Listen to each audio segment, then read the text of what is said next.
The Buffalo Bills just get by the Cleveland Browns 23-20. Welcome to Buffalo against the Bills. This is Buffalo against the world. Sports talk with Kulu Cousin Brad. Bills Mafia. It's our time. Act like you know, baby. Act like you know. Welcome in, everyone. It's a big dub Monday. The Buffalo Bills edge, but they take care of business. A win is a win. 23-20. The Buffalo Bills move on to 11-4 in the sixth place in the wild card right now. I'm your host, Kulu, and here with my cousin, as always, Cousin Brad, who is going to get ready and take us in his ritual around the NFL. Go ahead, Cousin. Take us around the league. Let's go around the league. Let's talk about things because a lot of stuff happened yesterday. Usually we start things off with the scores of the NFL. Well, we can start off with the scores because, scores happen. All right, let's going to start off with the Thursday night game that we had. It was probably one of the greatest Thursday night football games that they've played in a long time. It was between the LA Rams and the Seattle Seahawks. The Seattle Seahawks won 38-37. It's probably one of the best Thursday night games I've ever seen. Seahawks had really cool jerseys on, and they pulled off the victory. Saturday night's game between the Philadelphia Eagles and the Washington Commanders ended with the Eagles winning 29-18. Also Saturday's game, the Chicago Bears. You talk about a team on a turnaround. Caleb Williams is playing like a man possessed, and he called game, throwing a touchdown pass to DJ Moore, beating the Green Bay Packers 22-16 in overtime. Got to give Caleb Williams a shout out. That was awesome. What a throw. Yeah. What a throw. And what a catch. What a throw and what a catch. Go ahead, man. Man, the Bears really got me right now, man. I'm a little jealous. But go ahead. Proceed. Or not. But anyway, the start off with the Chargers and Cowboys. Chargers won against the Cowboys 34-17. The Cowboys have not eliminated from playoff contention for the first time in a long time. Cowboys just can't get over it. They don't know what they're doing down there in Dallas. I have no idea either. The Vikings beat the Giants 16-13. The Bengals beat the Dolphins 45-21. The Panthers beat the Buccaneers 23-20. The Saints beat the crap out of the Jets 29-6. The Chiefs lost to the Titans 26-9. The Jaguars beat the Broncos 34-20. The Falcons beat the Cardinals 26-19. The Texans beat the Raiders 23-21. The Lions lost to the Steelers 29-24. Oh, don't worry. We'll get to that. And the Baltimore Ravens. Okay. You have Derrick Henry, right? You have, it's time to go. All you got to do is run out the clock. You give Derrick Henry the ball to win, right? Right. No. Apparently they did not do that. They just said, no, we'll just let our backup quarterback throw. And they lost to the Patriots 28-24. Why did you even sign him? Why did you sign Derrick Henry? Why'd you do that? What's the point? You're not going to give him the ball when the game's on the line. Don't get it. Anyway. I think Harbaugh benched him in the fourth quarter. Yeah. I don't know if it was due to the fumble earlier. You can't do that. That was a bad decision. Obviously, they didn't do us a solid yesterday. We needed them to win. They still salty from week one, ain't they? They still salty. I don't know. Anyway. 49ers play the Colts tonight. You don't have to watch that. No one cares. And as like we said, the Battle of Lake Erie, the frozen tundra Lake Erie showdown between the Cleveland Browns and the Buffalo Bills. The Browns had the recipe. They had the recipe to beat the Buffalo Bills. They had the recipe. Kevin Stefanski probably called the best game of his coaching career. Just couldn't get it done because of the Browns. They fell to the Buffalo Bills 20-23. Man, they had the recipe. It was a tough fought game. At the end of the day, Bills pulled it off. A lot going on, a lot to get into. Josh Allen, I mean, he played, but I mean, the real story was Mr. James Cook, Mr. Jimmy Three-Piece himself, the rushing champ. I'm calling it out right now. The rushing champ, Jimmy Three-Piece, no biscuit. I mean, dude was just a man possessed yesterday. They just couldn't. They had no answer for Jimmy Three-Piece. He was just all over the field, making all kind of plays. Josh Allen just kind of played, just kind of did his thing. Browns. We pulled off the dub. They had the recipe. They had the recipe to beat the Bills. There's a certain recipe to beat the Buffalo Bills. They had it. They just couldn't execute. They just could not execute yesterday. Yeah, Josh Allen needed just one more touchdown to make 300 career touchdowns yesterday, and he didn't get a touchdown at all. Yeah. It's been a long time since we haven't seen Josh Allen at least get one touchdown. But he, looking at the stat sheet here, 12 for 19, 130 yards, no touchdowns, no interceptions, sacked twice. He had 83 QBR. James Cook, as you mentioned, was the man of the game, 16 for 117, 7.3 a carry, 2 touchdowns, 44. That great 44-yarder long run. Josh Allen right behind him with 7 for 17. Ty Johnson 3 for 16. And Ray Davis, good to see Ray Davis get a few carries himself. He had 3 for 14. Khalil Shakir continues to lead the way, 4 for 34. Jackson Hawes behind him, 2 for 26. Russo had a day for himself. Russo, his best career day. Yeah. He had a career day. He had 2.5 sacks.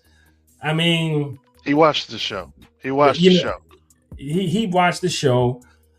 But we're going to get to Shador and how Shador definitely helped them out. But we also got to talk about Jordan Poyer's interception, DeQuan Jones' interception, were the 2 turnovers of the game. Ray Davis continues to be a great kick returner for the Buffalo Bills with 4 for 92 and 23 yards per average yesterday. So not a lot there. Not a lot to be impressed with, Cuzzo. This was one of those, December games that they talk about. Gritty games where you just got to grind it out. Myles Garrett, the best defensive end in the NFL right now, a guy that I was willing to give up half of this defense for this guy and we saw it yesterday.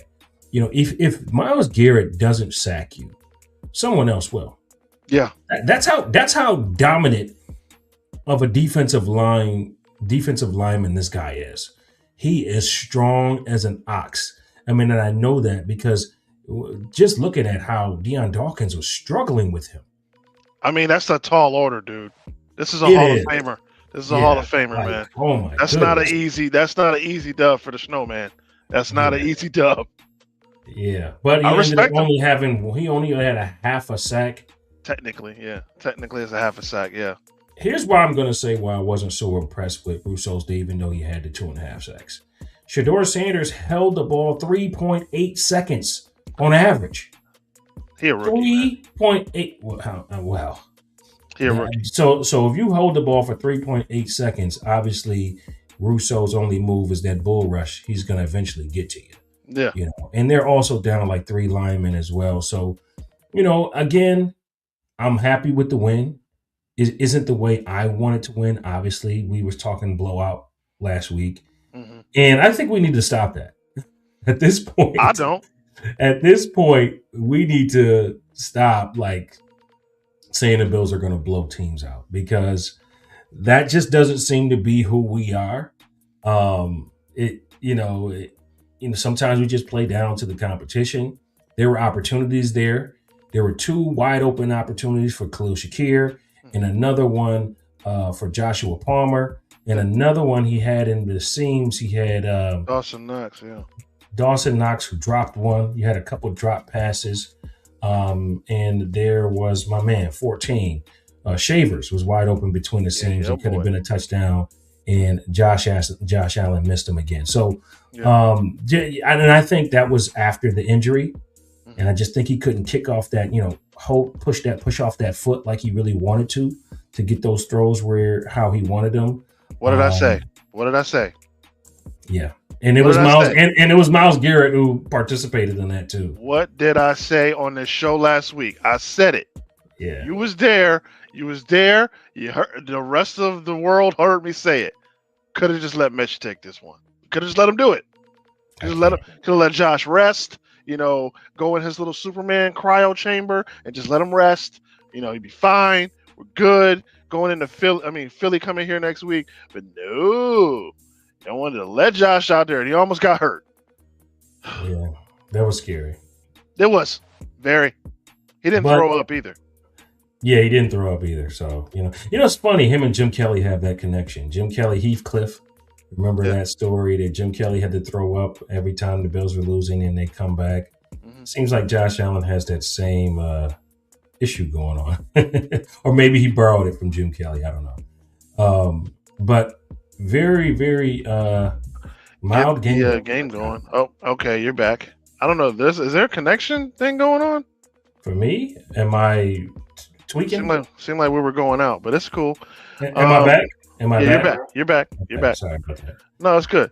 My question was, an unsung hero in yesterday's game was Nick Bosa.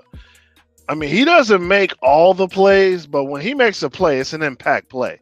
That dude had the tip to get the big guy interception, and he was in Shador's left pocket all day yesterday.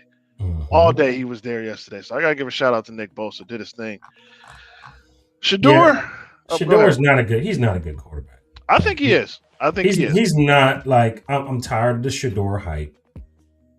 He's not a good quarterback. He's not a good quarterback, bro. I think he is. There's nothing elite that I saw in that game. And I think overall the Bills should have dominated this game.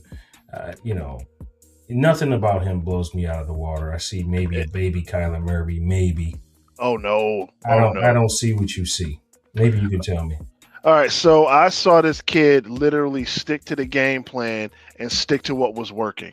The game plan to beat the Buffalo Bills, you have to keep 17 off the field and keep the clock rolling. That's exactly what he did out there yesterday. He was the man in command yesterday. He was out there. He ran a little bit. He kept drives alive. The throws were not there on his first read. He was doing the check downs, and he was keeping the sticks moving.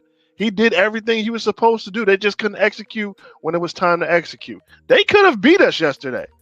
They were perfectly in a position to beat us yesterday. And it would have been justified. Shador did exactly what the game plan was. Keep Josh Allen off the field and hand the ball off to your running backs. And if your first read is not there, throw to your check down, which he did. Some passes got tipped to intercepted. Another interception you shouldn't have thrown. And he took a couple sacks. And then for some reason, I don't know if he got stepped on. Did his finger get stepped on by something? Like that, yeah. Yeah, and then you put Dylan Gabriel out there, which, I mean, you should have just put Deshaun Watson out there at that point. But whatever, you put Dylan Gabriel out there for some reason. He gets annihilated, and you just couldn't execute on a fourth down. So, again, Shador kept drives alive. He was scrambling for his life. He stuck to the game plan. That was probably one of his best games I see him as a pro. He just couldn't get the victory. But I see a lot of potential with this dude. With the right coaching, the right team, the right tools around him, he could turn a lot of heads. I was very impressed with Shador yesterday. I don't know. Not for me. But early in the game, their rushing game, Shador was part of that. And Raheem Sanders also was running all over the Buffalo Bills. Mm-hmm. And then we lost Shaq Thompson. He's got a neck injury. So we'll keep close eyes on that. We haven't heard anything serious right now. But I believe that was the key to the problems we had in stopping the run early on. I think Buffalo got off to a fast start. Second half, they just didn't have it. They weren't with it. I don't know if they got ahead and just let this team come back. Coasted. Yeah, we can't do that. We have to have this same mentality. Put you away. There's a lot of lessons to learn from this game, Cuzzo. Absolutely.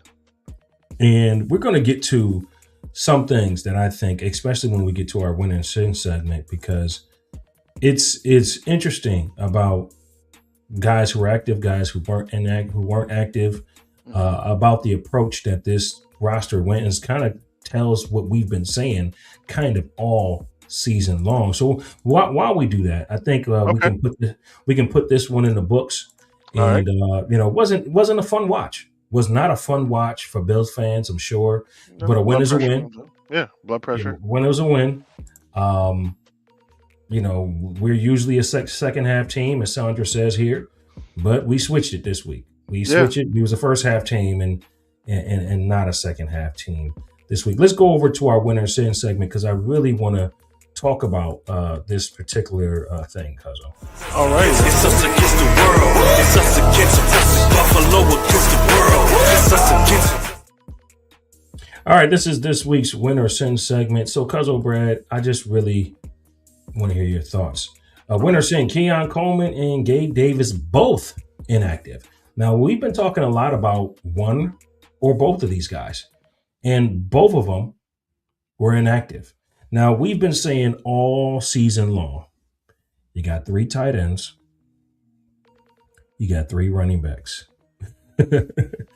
And we saw them all in action yesterday, and we didn't see Coleman and we didn't see Gabe Davis. They decided to go with, obviously just Coleman, Brandon Cooks, who also had a bad drop in this game, and dude. Tyrell Shavers, and of course Khalil Shakir. So they really went shorthanded on the receivers this particular week. Yeah. Like, that is unusual. So would you say, obviously we got the win, but just looking at it from a personnel perspective, would you say that's a winner sin for this roster? It's a sin. You didn't score 30 points. You relied on your ground game. Before we go into that, though, I want to give a shout out to Jackson Haas. He was an animal yesterday. I got to give him a shout out. Sorry, I got to give Jackson Haas a shout out. Mm-hmm. Dude was playing lights out yesterday. So I got to give Jackson Haas a shout out. But yeah, Keon Coleman, I don't know the game plan to keep him off the field and keep him inactive. I don't know if you were trying to get guys on the roster that weren't on the roster. I really don't understand or what's going on with the personnel or, the behind the scenes things that we don't see. Gabe Davis, I get it. He's not really all the way back there yet. He's not really all the way healthy. I get him, kind of not being inactive, but it's a sin, bro. Keon Coleman is supposed to be our number one. That's what we got you for. You started the season out white hot, and then it just kind of dipped off. I don't know what's going on that we don't see. Some people say it's a disciplinary action. Some people say he's unprofessional. I don't know this kid. I don't see what's happening. But, I mean, whatever it is, you ain't on the field, and the production is just not there. So it's definitely a sin. Yeah, I agree. It's a sin. But I actually think it's, I'm gonna disagree. I think it's a win for Buffalo. I think finally the higher ups are recognizing who they can get something from. They had Mikael Hardman out there. He didn't make one catch at all, but they recognize that speed is an important factor. Joshua Palmer, he had 1 catch for 2 yards. He did absolutely nothing. Brandon Cooks had no catches. I mean, I don't know what to do with this receiving corps. Tyrell Shavers had 1 for 21. I don't know. Sometimes I really just wonder. I'm watching NFL football, and I'm seeing the Packers guys. None of these guys I know. These guys are running wide open.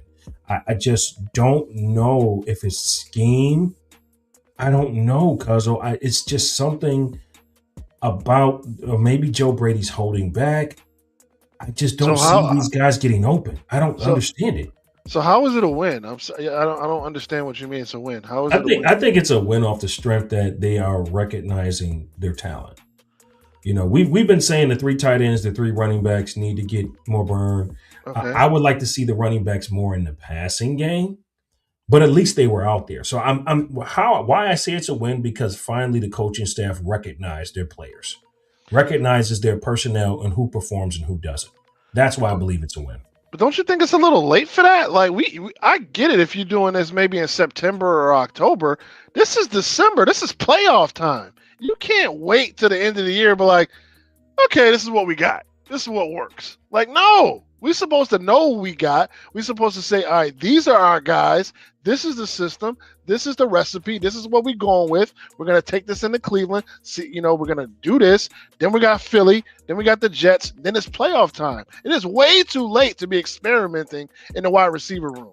You got to figure out what guys you got, what guys are going to work, what guys are we going to go with in January, because we trying to go make a Super Bowl. We don't have time to sit there and play and figure out what's going to happen. It's way too late for that. And this is what the points that Scott's making at this point. Is it Coleman? Is it Brady? Is it Gabe Davis? Is it Brandon Cooks? Is it Khalil Shakir? Is it Tyrell Shavers? Or once again, is it coaching? We've talked about coaching for a very, very long time. I don't know. All I know is when I watch the All 22, when I see the instant replays during the game, I'm seeing guys running deep patterns too often. No exotic slots, no one guy going right, one guy going left, none of that. It's just like, what is going on out there? No running backs really running routes out of the backfield. They're headed to the flats. That's just about it.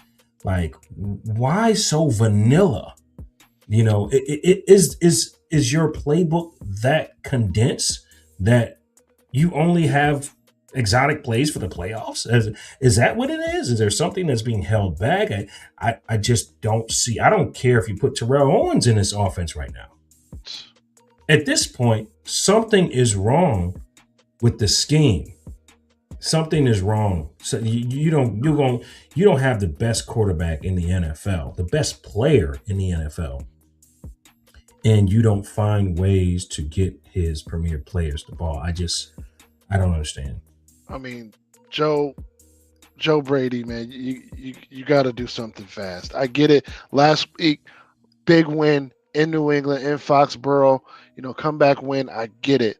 But, bro, this team that we about to play this week, it ain't going to be easy, bro. This is a scary defense that we're about to go up against this Sunday. And if you ain't got the recipe down, they are not going to take it lightly, bro. Like, I get it. You got probably one of the best running backs in football, one of top 5 running backs in football right now. You got the best quarterback in the game right now. You got a good offensive line, not great offensive line. You got to figure out and get these guys some help, because you are going to get exposed this week if you don't have it. Philly is not playing. They are not playing. And they are coming to Buffalo to make a statement. They feel like they lost some of their luster. They are coming into Buffalo to make a statement Sunday. Yeah, and they're Super Bowl champions. You like, despite their roller coaster season this year, you have to respect them as Super Bowl champions. They've been somewhere you want to be, and they've won. Mm-hmm. Okay, so this is your opportunity to go crush a champion, to go beat a champion, and it's a big confidence booster for this team. We need to win out anyway. We need to find what works, and that's what's bothering me, Cuzzo, because Philly knows what works for them. Even Kansas City, who's out of the playoffs right now, they know what worked for them. There's teams that just know offensively what works. I watched Philly game on Saturday. They were getting bailed out. Their offense was getting bailed out. A lot of penalties, a lot of fortunate happenings. I don't know. I don't know if Philly's offense gets it either. Their defense is great. Defense, they don't miss a step. They put guys in. Mind you, these guys are all under 25 years old. A lot of them on that defense are under 25. They're all young and hungry. So their offense is not getting it right either. They were getting bailed out by a lot of calls. But Joe Brady, man, you got to do something, because this is way too late in the season to be experimenting and having guys that's supposed to be your number ones inactive, like not in uniform. We need these guys. Like, now's the time. What were you guys doing this off season? Okay, Hard Knocks came in town. Like I don't understand, because of how serious people are taking their jobs. You got the best quarterback in the NFL, and you can get away with a lot. Now you get the best running back in the NFL, most consistent running back in the NFL, all around back. You got the best. Your defense has been your defense. We know it's there. All right. It's on some days, off some other days. What's not there? Yeah. But for the most part, this defense doesn't usually allow us to get outscored for the most part. So Yeah. we gotta give them that. But we've talked about these receivers way too much, and this is why I'm saying the power game, going with the 3 tight ends and the 3 running backs. We saw 2 tight end sets a lot yesterday. We saw James Cook do what he does, break one loose. But as Scott just said here, Scott just mentioned exactly what I was thinking. Teams like Houston, they're going to stack the line, and they're going to go after your quarterback. And they're going to tell your receivers, we dare you to beat us. Someone, a Brandon Cook, has to find himself, or again, I think it's scheme. At this point, I don't think it's the players anymore. I don't believe it's the players anymore, cuz. The best thing I can say is, at least we're not Baltimore. That's the best thing I can say right now. At least we're not Baltimore. Yeah. But that's what happens when you have a great player, though. But you don't want to run them dry. And it was actually good to see. This was a positive from the game. We won a game without Josh Allen. Yeah. We won a game without Josh Allen. He was definitely Clark Kent yesterday. Yeah. He was definitely Clark Kent. Yeah. We won a game without him being him. And that's something that's good. The defense did enough. James Cook did enough. Pretty much first half. The defense did nothing yesterday. They did enough. They did enough. That's all we can say. We won. They did enough. I'll say that. We won. I mean, they got to stop at the end of the game they got to stop at the end of the game to take us home. So we won. And Russo came up big at the end of that game. And I hope he can continue that. I really, really wish Bruce Smith, give him a call. Hey, Bruce, I got to run up on you again like I did before. Bruce. Oh, we'll get to that later. We know about when fans touch players. Hint on the hater of the week. Bruce, please give this man Russo a call. I know he's a little taller than you. I know he's not your strength, but please show that man how to do a swim move. Please show that man how to spin off a defensive of an offensive lineman. Please show that how to bend a corner. Please show him something other than the bull rush, because this dude only does one move. Yeah. Dude, you're not that strong. Yeah, I don't get what he's doing either. I mean, the offensive linemen are looking at tape too. The offensive linemen are looking at tape. They see your moves. They study your movements. Like, bro, if your only move is a bull rush, you ain't got much longer in this league, bro. You got to do something. You got to have something in your arsenal. Nick Bosa has multiple moves. He might not make the sacks he used to make, but dude makes plays because he's versatile. He has more than just a bull rush. He can swim. He can spin. He can go do the up and under. He can do the Reggie White throw move. Like, bro, you got to do something else. Like, we going to need you in the playoffs. Yeah, but man. We won. Shout out to the homie Trey Pound, man. Just got married, man. Congratulations. Congrats, brother. My brother. Welcome Congrats, to the club. brother. But he's speaking facts right here. Again, Trey, I don't know, bro, if it's the receivers or the scheme. I mean, I'm seeing something, man. Please, if you go watch the All 22, I'm inviting everyone. Please go watch the All 22. There are guys running open. Sometimes Josh doesn't see them. Mm-hmm. That's coaching too. All right. But also watch the scheme. Watch the routes these receivers consistently run. And they're so predictable. I mean, so predictable. Me and my barber Free, and shout out to Free on the Talking Bills Barbershop Talk. Shout out to him in that podcast. They do great over there. We were talking about this before the game, and I honestly think Joe Brady is playing Moneyball. Have you ever seen Moneyball, Cool? You ever seen Moneyball, the movie? No. So, obviously, when Stephon Diggs was here, he was getting, maybe 11 touches a game? Maybe 11 at the most, 14 touches sometimes. He was getting a lot of catches when he was here. We were forcing him we were forcing him to get the ball, forcing a lot of catches to him. Correct? He Mhm. is gone now. So pretty much what I think is happening, and I may be wrong, it's like Joe Brady took all of the guys and said, okay, Stephon Diggs is not here anymore. How can we recreate him with catches? They said, okay, everybody eats. So we're going to start throwing the ball to everybody. The problem is they do the backwards pass. They try to beat you run after catch. Sometimes it works, sometimes it doesn't. But you can't rely on that. You can't rely on the run after the catch because some teams can sure tackle. They do a lot of backwards stuff, try to beat you run off the catch, try to beat you speed routes and schemes to get guys in open space. That ain't going to work with everybody. That's not going to work with everybody. And if you got a team like Houston who likes to blitz every play and get pressure on the quarterback, them quick passes ain't going to be there. Like, it just is what it is. We've seen it already multiple times. I think you say it all the time. Know your personnel. Yeah. Right. You have to know what you have in the skill set that you're working with. And then you have to, see how you can use them. I think a lot of times the Bills will look at a player, see his skill set, and if he doesn't fit into their scheme that they like, they'll just throw him away instead of putting him in a position where he can succeed.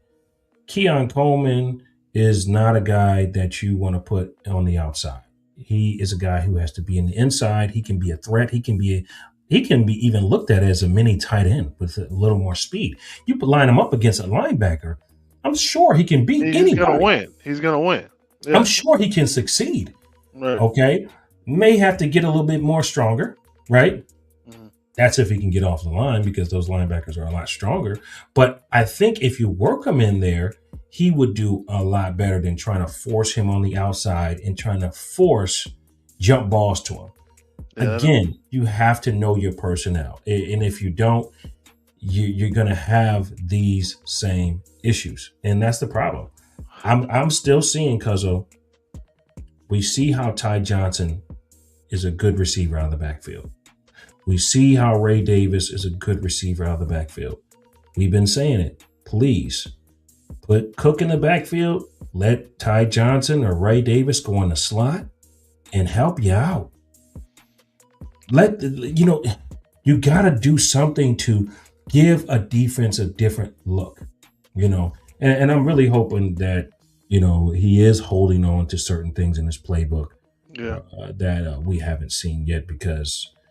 I mean, let's not go sky is falling because technically we did win. We did win. Yeah. And Jimmy 3-piece played one of the best games he ever did. So shout out to him. Yeah. I feel like we're not giving enough praise to James Cook. We're like, as Sandra mentioned, he broke Herman Thomas' single season rushing record. Yeah. He's looking like the first running back since O.J. Simpson to go over 1,500 yards rushing. Thurman Thomas did a lot of great things, but he wasn't like a 1,500 plus yard rusher. Thurman was the type of guy to get you 1,400, 1,300, and then another 600 or 700 receiving. Right. Yeah. So that's amazing what James Cook is doing this year. And, James, stop stretching that ball, boy. Please stop stretching that ball. You keep fumbling when you do it. So as long as you don't fumble. You playing well. I love what he's doing. You're playing well, man. You are doing I'm gonna be honest, worth every penny. I apologize for what I said in our preseason shows. You are worth every penny, sir. Yes. I take back my comments. You are worth every penny. And I was wrong to say this train will leave without you. You are worth every penny, Mr. Dreadlock. Shout out to you, Cook. Naughty Dread. Darnell said this is a James Cook Appreciation Day. I mean, for real. He carried this team on his back yesterday. Yeah. This was all him. This is all Jimmy 3-piece. And again, it's what's impressive to me is we proved that we can win without Josh Allen being Superman. Yeah. We can win. Yeah. He went down there and did his thing. And he makes everybody miss. That's what's good about him. He makes everybody miss. That 44-yarder was crazy, man. That was The insane. man was moved. He was galloping like Thurman, cutting back, and I'm like, "Ooh, Going here and let's going here. The go!" cameraman was struggling to keep up with him, man. Shout out to you, Jimmy. Shout out to you, man. You're doing your thing out there. One thing I have to say, because it happened. It happened. New kicker. Oh boy, Dude. Dude. Like, what? Bro, is it OJ's jersey number? Like, what are you doing? You just got here. I think he going know. on? I think he knows he's getting cut like tomorrow. So, Bruh. Don't, man. Like, dude, you got cut from the Colts for a reason. I don't even know why we brought you in. You could have let Ray Davis do this. Like, bruh. Yeah, Iron Eagle called it too. Like, yeah, he just called in and he just missed him. He was cut by the Colts by missing an extra point. And he doinked it. I was like, thanks. Thank you, Ian. Thank you for pointing that out. Yeah, that's what my man Darnell said. That's why he was available. Yeah, that's why we see why you don't have a job. Well, thank you. Because you did make you just, it bothers me. It bothers me, bro. You got one job. And then, bro, you can't get it in the landing zone? What? It's a lot of field out there. It's a lot of green. You know what? Just get him off. Just get him off your team. Yeah. Like, come on. I do want to see. As Trey mentioned, I do want to see Shavers get more touches and looks. See what he can do. I mean, he seems to be a very self-sacrificing player. He's a willing blocker. He's earned his spot on the field, even though the stats don't look like it. I want to see what he can do catching the ball a little bit more. I hope he gets some more targets to open up this offense just a little bit more. Bro, honestly, at this point, we're in December, man. I just want y'all to win. I really don't care how you do it. I don't care if it's a defensive struggle. Just win. Just win. I don't care who touches the ball. I don't care who's inactive. Just at the end of 4 quarters, we have more points than the other team. Like, that's what I want at this point. Yeah, I feel you. Man. All right, and that will take us to our hater. If there's any haters in here right now that don't have nobody to hate on, feel free to hate on me. Keep the hate coming. Keep the hate coming. Buffalo Against the World show. Turn me up some more so my haters can hit. And this week's hater of the week, we wouldn't be Buffalo Against the World if we didn't have haters. But this one is not a Bills hater. Kuzin Brad, who's this week's hater of the week? I mean, if y'all been watching football yesterday, you know exactly who hater of the week is today. This hater of the week is going to go to Mr. DeKalen Zacharias Metcalf, also known as DK Metcalf. First thing I'm going to say, bruh. Bruh.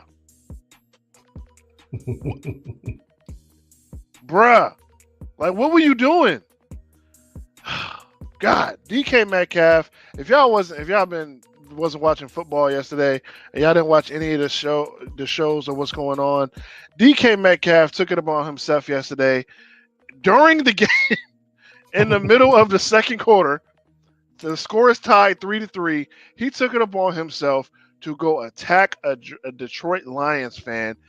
There's some speculation that this fan said something to him or, some things were said and he said something. But DK Metcalf, it's on camera, grabs this dude by his Detroit Lions blue wig, which was weird, and punches him in the face. During the game.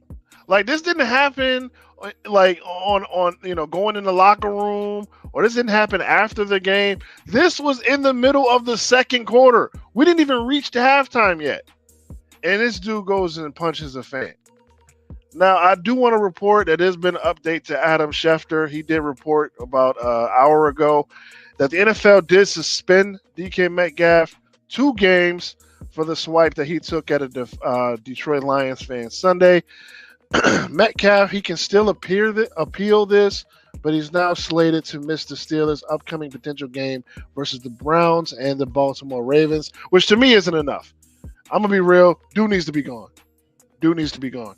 Like, you need to be suspended for the rest of the year, bro. You wildin'. You wildin'. Now, I already thought DK Metcalf was a Terminator. Like, he already came in the league as a Terminator. But, some people say that this fan, I don't know this fan's name, this fan was saying a racial slur, and he called his mom a terrible word that we can't say on our podcast. But, bro, dude, first of all, number one, it's the second quarter. That's number one. Why are you even over by the fans? What are you doing? Why are you even over there? You're supposed to be locked in. It's the second quarter. It's tied 3-3. Why do you even care what the fans think? Number two, you're not a third string running back. You're not a third string defensive back. You're a starter. You're the number one receiver. They traded the second round pick for you. Bro, you can't do that. You can't. I understand, bro. We're Bills fans. We have been to games. We have heard and even said some terrible things to opposing players. You thought you was going to go to Detroit and not hear stuff that you're not going to like? Bro, you make millions of dollars to play a game. Cool. You work. I work. Mm-hmm. Yeah. I don't. If I made millions of dollars, there is nothing that somebody could say to me, especially a fan, that will take me outside my element and have them punch him. Not on the field. This didn't happen in a club. This didn't happen in a supermarket. This didn't happen at some, coffee shop. This happened at the stadium on the sideline. There are over 300 cameras. They caught you, bruh. Like, what are we doing? Emotional damage, bruh. Emotional damage. DK Metcalf, you got to be locked in. And if it was up to me, you wouldn't play another down for the rest of the year. So this week, you are the hater of the week. Yeah, that was crazy, man. And I was wanting the Bills to grab DK Metcalf because he's a freak of nature.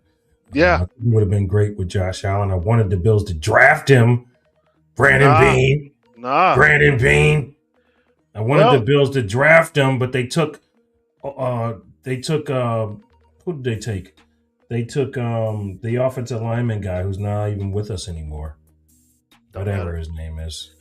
Funny you should say that. Because Seattle Seahawks fans were tweeting, this is why we got rid of him. Because if y'all forgot, earlier this year, he was fined $12,172 for putting fingers in a dude's face mask earlier this year. And Bills fans, you remember this. He was also fined $14,491 for doing the little man celebration on Christian Benford. This dude got into a fight on NFL Network with his own team where he hit his teammate with his helmet. Like, this dude is unhinged. And I get it. People say, I love that's what make him him. That's what make him he's aggressive. No, this dude is emotionally unstable, bro. This dude is you got to be better than that. You got to be cool. Mind you, it's not easy. I get it. Fans are going to say crazy things to you. But you gotta have better self-awareness. You cannot sit here and be emotionally damaged because of what a fan said. Bro, you locked in, bro. It's 3-3. We need you aware of the situation. You shouldn't even be over talking to the fans. What are you even doing that right now? He should be gone, man. He should be gone. Yeah. All right, that'll take us to our top 5 segment. This is the BA-Dubs top 5 segment. Buffalo, get ready. Getting hot. You got him? Well, let's get him.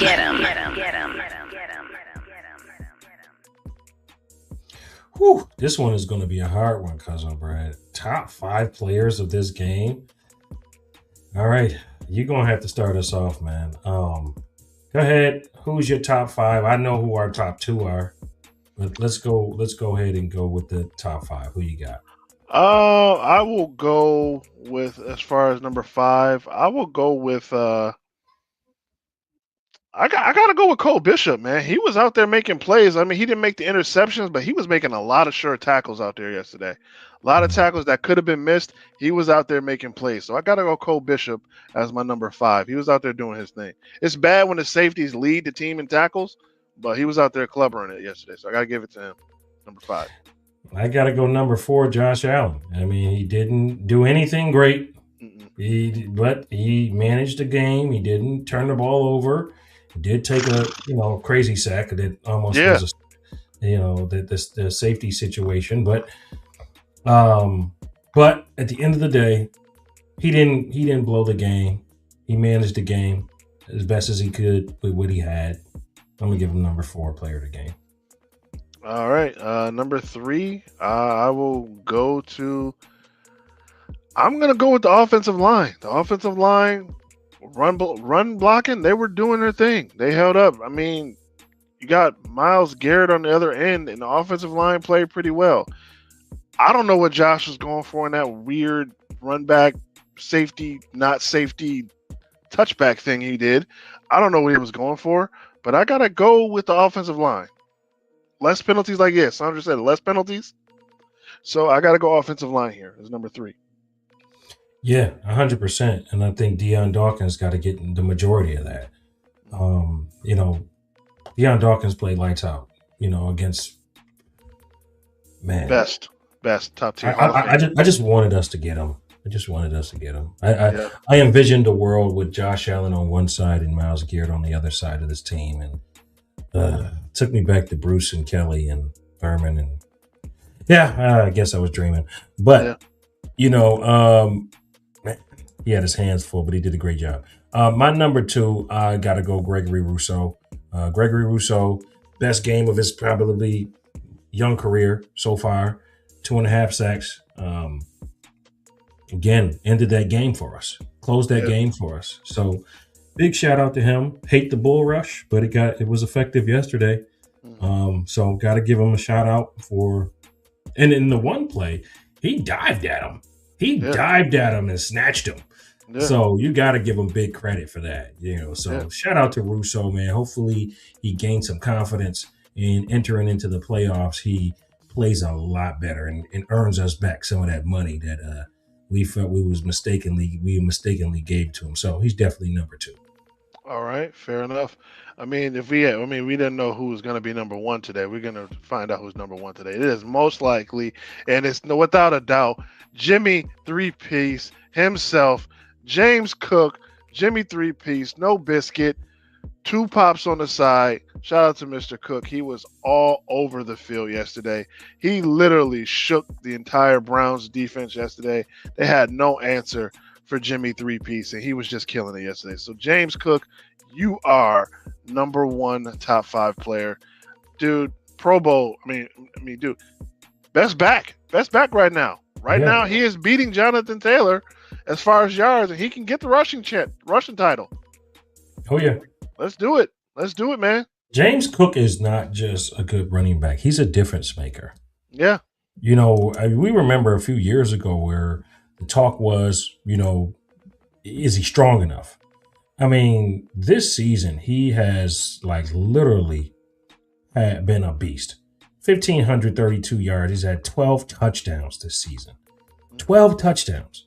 He's looking on pace to have 15 or more touchdowns by the end of this season, averaging 5 yards a carry. He's playing lights out, man. We haven't had a running back like this, like you said, since Thurman Thomas.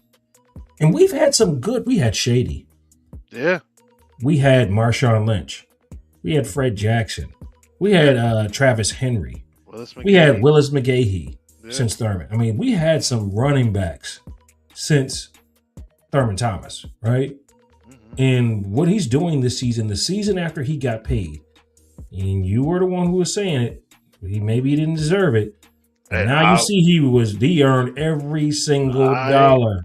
I can admit when I'm wrong, and I said at the beginning of the season before we started, I said this train will leave without you, and thank God we waited a couple more minutes because, we had to get that paper signed. Shout out to you, Brandon Bean, last minute because we needed this dude. Yeah, man, this dude is, man, let him go wild the next few games. Let him go wild the next few games. If we can get that man to 2,000 yards, that'd be crazy. I don't see it happening. Anything's possible. Hear me out. Anything's possible. Hear me out. Okay. Have Ray Davis. Have Ty Johnson. playing Philly this week. Hear me out. Do we give James Cook a rest day? I would. I would too. Wait, not against Philly. No, not against Philly. No. So you're gonna sit I'm not giving nobody no rest. We absolutely need this game. We absolutely need this game. No. Can he take a break for the Jets game that no one's gonna care about? That may be very well possible, depending on if the battle is still on to win the AFC. If not, then we're not going to worry about it. It's okay, Mitch. Hang in there, bro. We're gonna get you in. Hang in there, dog. We're gonna get you in the game. Hang in there. Yep. I think that Jet game. Come on, man. We got to see Josh Allen in the red helmet. Come on, dog. We got to see him in the red helmet. I mean, he could wear the red helmet. That don't mean he got to play. You can wear it if you want to. You wore it in the red blue game. Yeah, it looks nice when you come out. You do the team introductions. Then all right, go put a Scully on because you're not touching the field. Like the helmet though. Sit all on right, that'll take us to our Bills Mafia Buffalo against the World Tribune. The party starts in 3, 2, 1.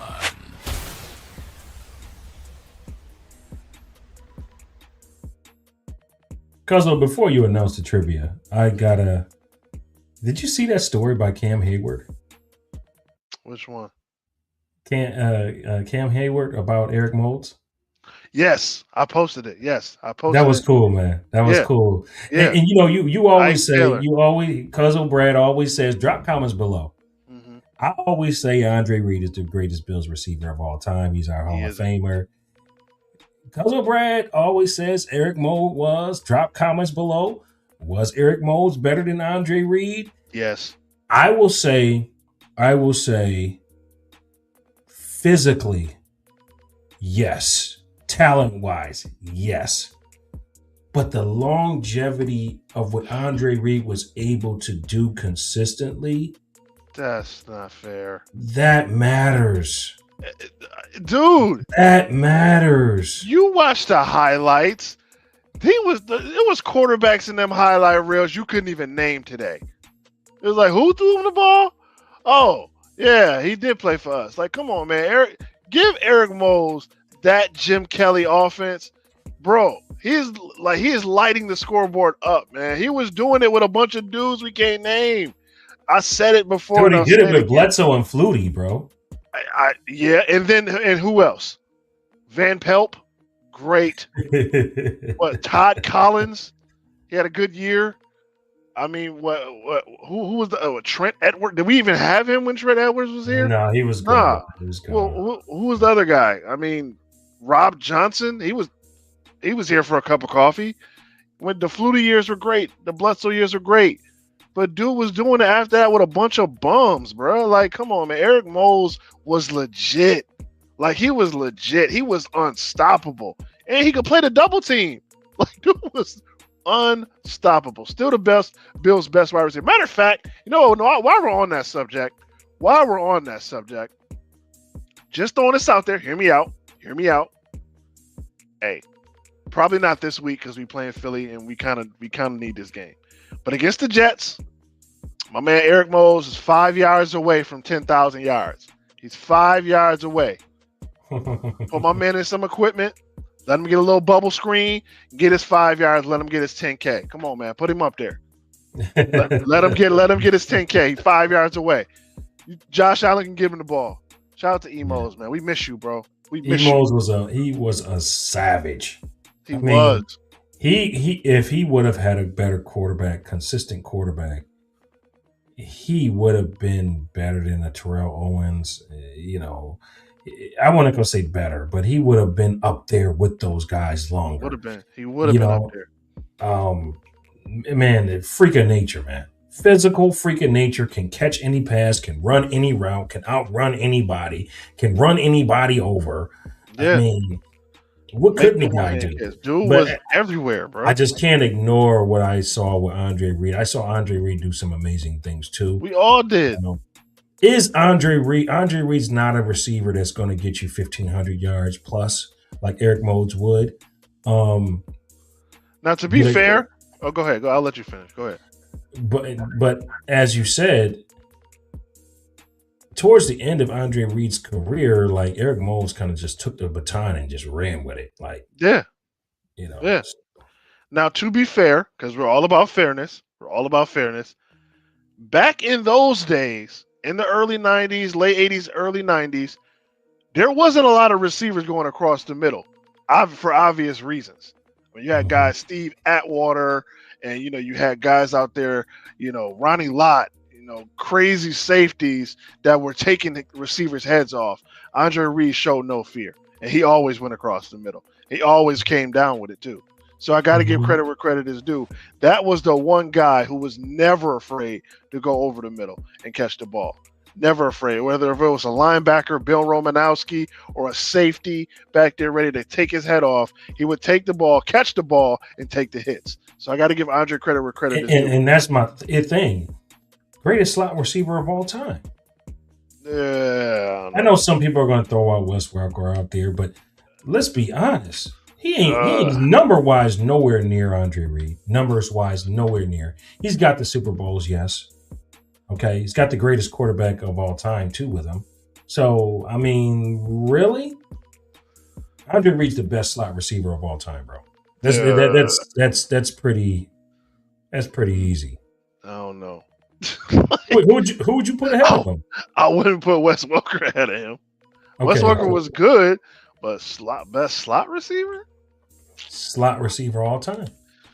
If you got a slot receiver better than Andre Reed, drop comments down below. The best slot guy ever, man. He's definitely the best yak guy ever. Come on, dude. Not better than Steve Smith. Steve Smith was Mr. He's way better than Steve Smith. Steve Smith was always yards after catch. That was his game. He would catch the ball, throw dudes, and then he was Mr. Yards after catch. What about Larry Fitzgerald? He was Mr. Yards after catch too. Nah, he wasn't Andre Reed though. Yeah, but Eric Moles still, in my eyes, still is the Bills' best wide receiver. And hopefully with the new stadium, we could put his name up there where it belongs. Just throwing it out there. Because, I mean, I don't know why he's not on the stadium now. You invited him to do the thing before the game. I mean, let's just throw him up there. He kind of deserves it at this point. Right. Sorry, just a little triggered by that. Anyway, trivia question. We just kind of skipped to this segment. You know what? No, that's the trivia question. Name a better receiver than Eric Moles for the Buffalo Bills ever. Go ahead. I'll wait. That's the trivia question. Andre Reed, y'all. That's the trivia question. Don't none of y'all say Lee Evans either. Please. Don't none of y'all say that. Don't mention nobody from the draw, okay? Please. Stevie Johnson was that dude. But you know what? Some people will tell you. Guy. Some people will say James Lofton, even though James Lofton he was the all-time leading receiver in 1992. It was a Hall of Fame. I don't know if people don't know that. In 1992, I was watching a game. It was Bills versus the 49ers. The no punt game. Yeah. And they mentioned it there that he was the all-time leading receiver in 1992. A lot of people forget that about James Lofton, man. Yeah, he was that guy before he even got here. Like he was good before he even got here. And another slot guy we don't talk about, Sterling Sharp. Oh yeah, Sterling Sharp was definitely that dude. Yeah, dude was a legit. We don't talk about him enough. All right, cuz let's talk about this before we close the show. We got a big game coming up. Yes. Eagles Super Bowl champions. Drop comments below. Let us know. What do you think the Buffalo Bills need to do to get a dub this game? This is going to be an important game. This is a big game. It's a measuring stick game. It's to see where you're at game. It's a game that, you can't play around in the first and second half with. This is a team that'll put you away.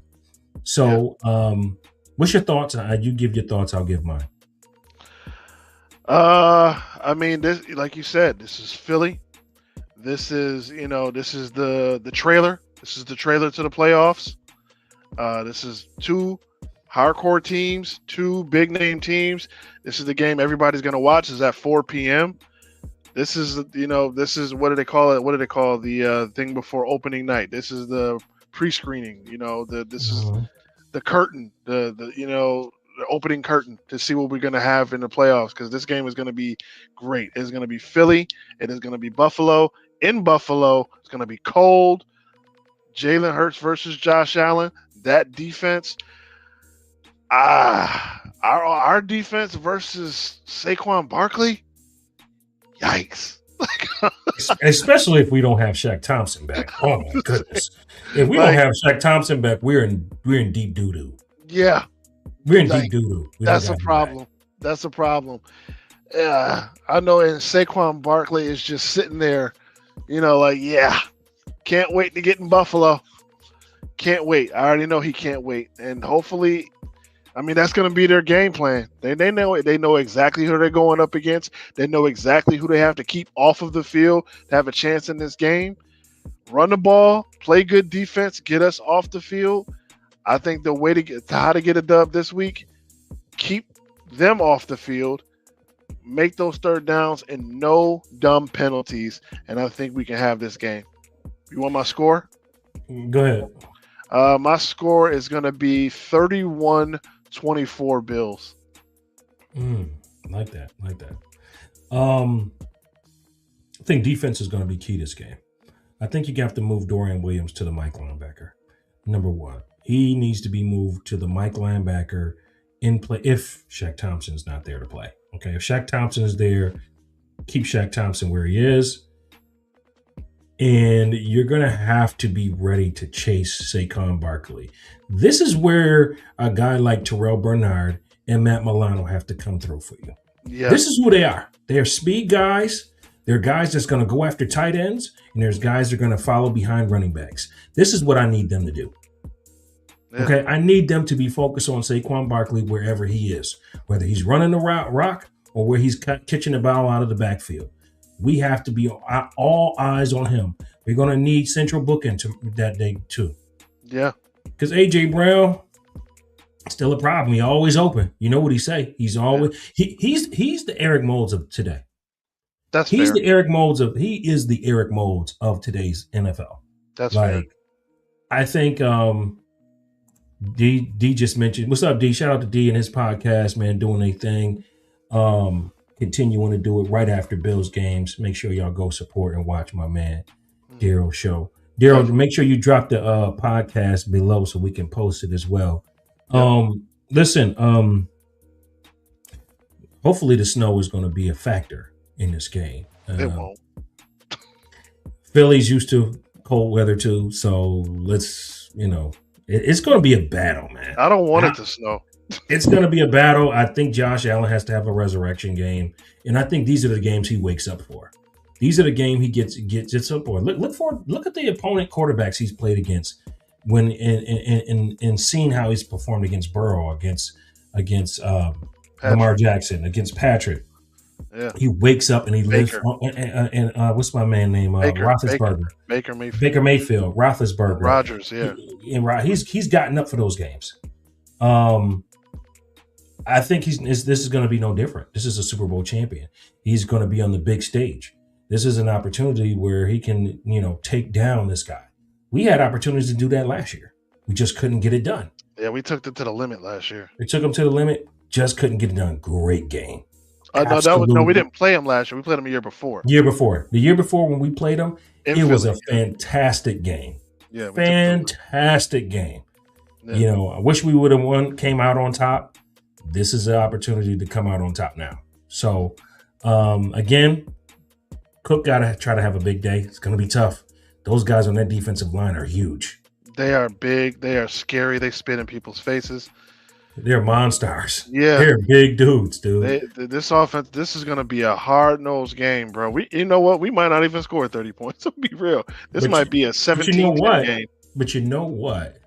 A lot of the runs that we do are in the trenches. We might have to bounce that outside this game. Probably. We're going to have to bounce that outside this game because them dudes, they're not that fast on the edge. They're not that, but they are great in gap control. They are great gap control guys. So if you can beat them to the edge, it could be off to the races. So I think Joe Brady, you got to draw up something a little different, maybe some counter trays than you've been doing all season, because those guys can be unmovable.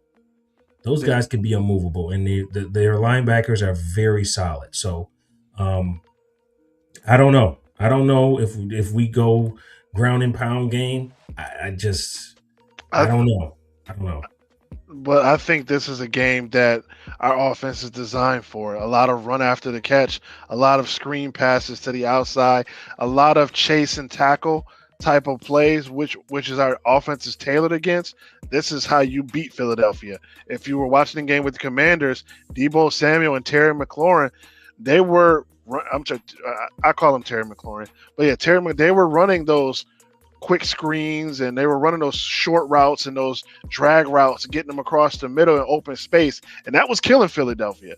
That was killing them. So I think that will be the game plan against this team. Keep Saquon Barkley off the field, because I mean he gets hot and he gets rolling. He don't stop. So yeah, should be a great game. I think the recipe for Buffalo going forward, period, is stopping the run. Doing your best to stop the run. Make teams one-dimensional. It's just so difficult for this team. Just slow it down. With the personnel we got, it's just obviously we're gonna need the winter soldier. We're gonna need the white bison, as Daryl calls them. We're gonna need them. We're gonna need to keep penalties down, as Sandra mentioned. Robert also mentioned people got to catch the rock, man. Catch the football. Yeah. Dawson Knox, a wide open touchdown, bro. Yeah, I don't know. You cannot do that. Yeah. You can't do that. Not against Philly, bro. You do that against Philly, you're losing the game. Like that drop was a potential game loss drop. Yeah. Game losing drop. Dude. I mean, to be fair, he just had a baby. Man, up all night. We don't get out of here. We don't know what happens in his household. Get out of here, dude. Get out of here with that. Get out of here, man. Sorry, I tried. Like, no, man. You make millions of dollars to play football, bro. Please, man. All right, dude. Catch the ball. But y'all get mad at me. Y'all get mad at me when I talk about the kickers, though. Man. But I'm the bad guy when I talk about the kickers. I need more from my defensive line, my defensive ends. I need more from them. I need more. I need to see Hurts under pressure, man. I don't need to see him back here 3 or 4 seconds. I don't. Yeah. He cannot throw to his left. Step up. Force him left. He can't. Hopefully, we might get a Judon sighting this week. You know, he might get a Judon sighting. Why do we? It'd have been nice to get a Slay sighting. Oh yeah, right. But yeah, I don't want to come to Buffalo. I don't want to go where it's cold. Even though I played in Detroit, Pittsburgh, and Philadelphia, I don't want to play where it's cold. Just where it's a little bit cold. Like, come on, bro. Ugh. And we just signed Matthew Judon. Like, bro. The coolest thing about you is your sleeves. Like, you know what? He might help us win. Welcome to Buffalo, Matt. Welcome to Buffalo. You know what? We can't wear your red sleeves. We can't have too many guys going after him. Oh, and this one, I like this one. Darnell Savage. I'm interested to see him get out there. He's been getting some work on the practice squad. We'll see if he's ready. Jordan Poyer's been stepping it up though now. Jordan Poyer's been stepping it up. You know, he's getting in the midseason form. I'm liking what I'm seeing from Jordan Poyer, because it's a wrap for Taylor Rapp. It's a wrap. I don't want to see him on the field ever again. I don't want to see him on anything but special teams ever again. Yeah. Like, ever again. It was bad. Like, dude. Yeah. Dude, please. I'm just worried that Jordan Poyer gonna try to make a tackle, and that's gonna be the last tackle he makes. You know, I mean, because he is reckless, man. Dude comes up and he lays the lumber. Bro, you got Saquon Barkley coming at you, man. He is young, he is big, he is fast, bro. And man, try to take his leg. Don't even try to take his legs out, because he'll jump over you backwards. Remember that? So I don't know. I don't know what you're gonna do, man. We'll see what happens. It's a challenge that it's probably the last challenge of the season for the Buffalo Bills, and it's a way to gain confidence going into the postseason and to really set this team up to really have that focus locked in. Whether we get the number one seed or not, we need to be locked in, and we need to start gearing into every game. Josh Allen said, every game from this point on is a playoff game. Yeah. Philly's fighting for their lives in the NFC. The NFC is no joke, man. The NFC is no joke. Thank God they in the East. Yeah. Because if they was in any other division, they probably wouldn't be they might be a playoff team. But man, yeah. This is the pre-show. This is the pre-show, man. This is the curtain call, man. We need to see what happens. It's definitely a measure stick game. I love this game. I love that it's at 4:00. I love that the lights are going to be on. I love that it's in Buffalo, and I love that Philly fans are going to make that drive. And it's going to be. It should be fun. It's going to be a fun game. D said this is Super Bowl preview. I don't know, man. I'm really liking what I'm seeing from the Rams, man. They look scary. They lost. Well, the Rams, I'm talking about the season. They look great, dude. And you already know Nakua is just crazy. I know, but nuts. But with the Rams, see, the thing is though, with the Rams, bro, you go score. You can't go score for score with the Bills. You don't want to turn it into a shootout. You've seen what just happened with them with the Seahawks. The Seahawks turned it into a shootout. Nobody played defense. And they won on a 2-point conversion in OT. That was one of the greatest games I ever watched. I think we can match up against the Rams. Only team I'm scared about is the Bears. I hate saying that because they've been terrible for so long. They're so well coached. They are well coached, and they do not care. Yes, they don't care. Believe in that coach. Oh man, yes, they go in. They go in. They say we're not gonna go field goal. We're gonna go for the end zone. Let's go for the win. They go for the throat. That's a scary team right there. They're young, they are hungry, and they are scary. They go for the throat. That's the only team I'm worried about. They will be up for the challenge. I want you to, before we close the show, everybody that's in the chat, find one game this season where we played 4 quarters of football, Buffalo Bills football. Baltimore. That scares me. Baltimore. We didn't play 4 quarters of Bills football. Baltimore. No, we did not. They didn't play 4 quarters. We didn't play 4 quarters of Buffalo Bills football. I mean, we were in the game. If you've watched every game this season, post in the chat one game where the Buffalo Bills played 4 quarters of football. Okay, I'm not talking about those comeback games. It really wasn't we were in the game. We were in the game. We just I want to didn't play well in the third. I want to hear what the chat got to say about us playing 4 quarters of Buffalo Bill football. I'm trying to think of a game now. Pittsburgh beat the crap out of them. Yep, Pittsburgh is. Yep, that was pretty good. Tampa Bay played 4 quarters that game. Oh, that was a battle, wasn't it? That was. No, we struggled in the first half. But it was a battle. But we scored early. We scored early too. Jets didn't have to really play 4 quarters. The first Miami game was a 4-quarter game. We played all 4 quarters in that one. That Thursday nighter, that was a 4-quarter game. Terrell Bernard with the big pick in the fourth quarter. I'm gonna give you. I'm not even gonna give you the Pittsburgh game. We didn't score in the first half. We second half game. That was a second half game. But we were beating the crap out of them though. No, it wasn't. We didn't?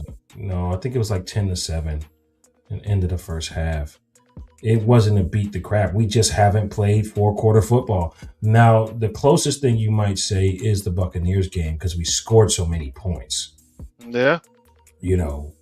That was a shootout, though. That was a shootout. That was a great game.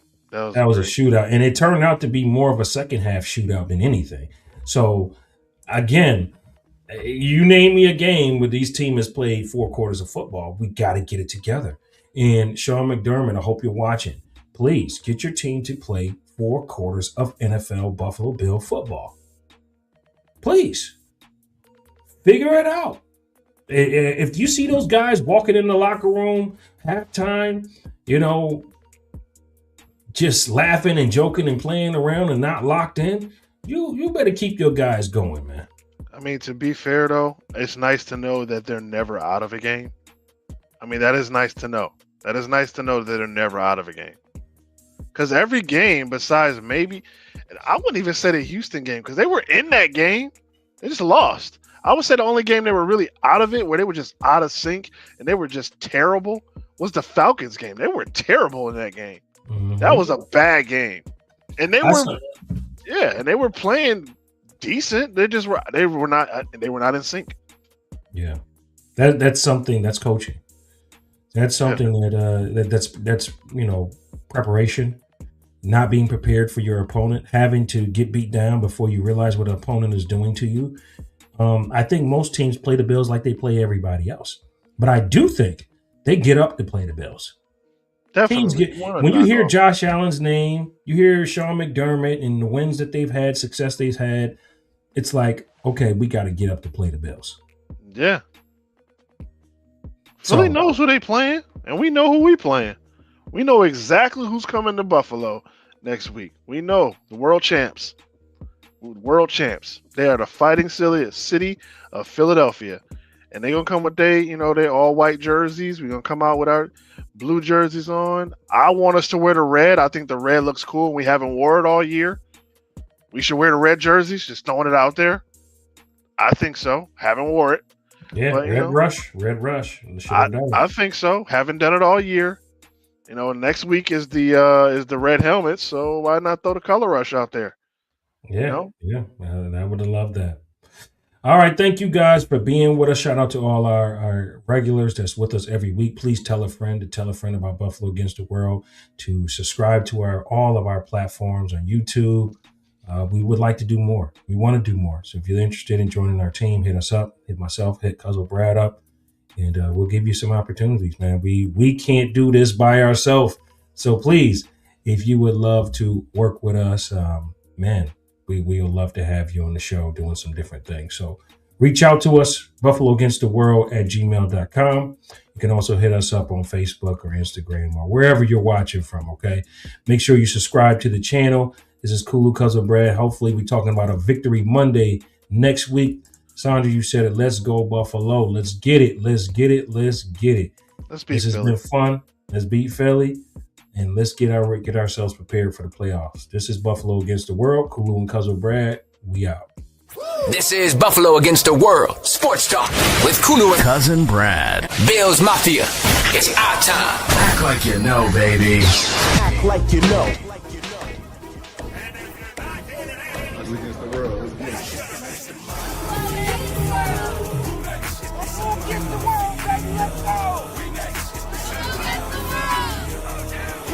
High, big BSS, man. Buffalo against the world, man.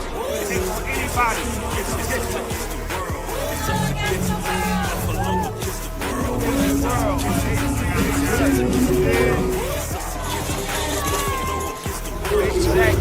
Buffalo against the world, man. Buffalo against the world. Y'all know what's going on, man. We out here. We outside, man. We outside. Buffalo against the world, The mafia, the fan base that adopt you. On Sundays we are not cool, any other days we're wild, but you haven't sent, we're handling.